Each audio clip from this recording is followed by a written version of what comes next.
Ini telah apa lagi setengah baik pedang peti baik ketik ori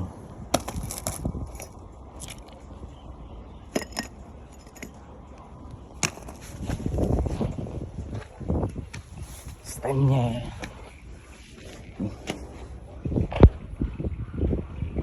tak lợp trôi trôi mai và setengah điều vừa tăng ít tiếng Việt tên nha trong đô đảng pate hai đồ hai bọp lên là trôi hai rồi cho này em ông già mà chốt tiếp em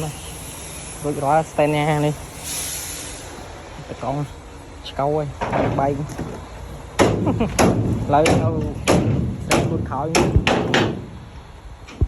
bạn mê